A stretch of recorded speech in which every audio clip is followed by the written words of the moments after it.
มามุกส่งมาเงาะอ้าวบัดนี้มาเก็บมาเงาะได้ของฝากเมื่อบ้านเฮาพอแล้วมื้ออื่นกลับบ้านได้ทุกคนเลยมาเงาะกะบ่ดกปานใดผสมของบ่ได้ซื้อหั่นแหละเด่นของเฒ่าแก่เนาะลิงทุกคนเลย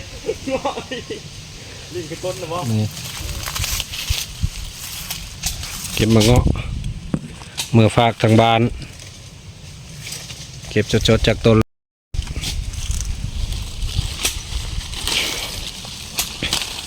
โอ้นี่มันเบนนี่ก็คือเฮ้ยมันเชื่อ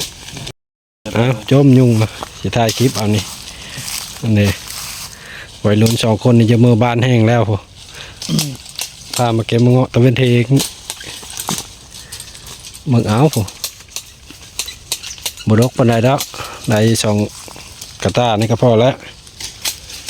นี่บุคคลจริงโอ้ยืดดูให้มันกินนี่สดๆจากต้นเลยนี่เราต้องเว้นโตอยู่เลยเข้าที่หนาจนจะแข็งมาเก็บมะเงาะเด้อฝากลูกสาวทางบ้านนี่เก็บสดๆจากต้นเลยโอ้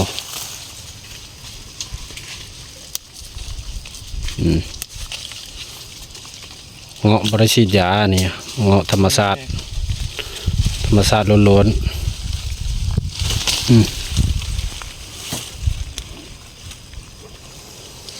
ต้นนี้น่าจะได้ประมาณ2 เข่งนี่นะมั้งไม่ได้เก็บขายได้ทุกคนเลยเก็บกินได้เก็บเมื่อบ้านขายได้เมื่อฝากคนทางบ้านเด้อนี่เด้อซอยได้ทุกคนเลยวัยรุ่นขึ้นฮอดบ้านแห้งแล้ววัยรุ่นก็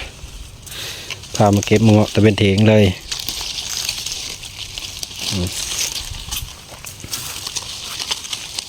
ได้เลยได้ตัวอย่ามาเฮิร์นหรอวะเฮ้ยอย่ามาเฮิร์นแห้งหรอวะเดี๋ยวนี้โบกสุนน้ำไผ่เลย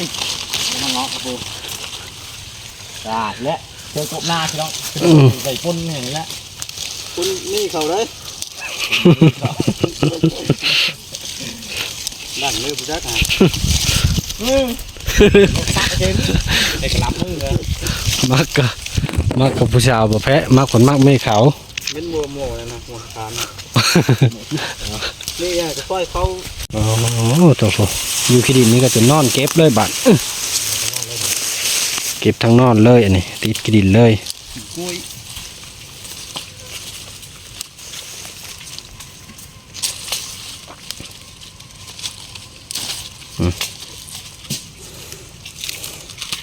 เลือกเอาแต่มากงามๆมาทุกคนเลย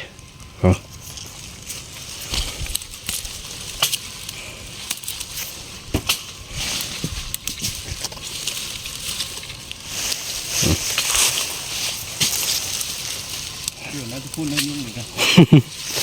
ยุ่งเลยได้จนคือแมงวันนี่มันน่าทุกคนนะ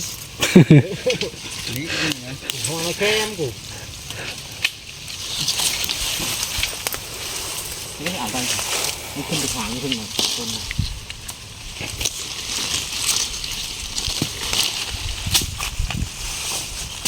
น้อมเลย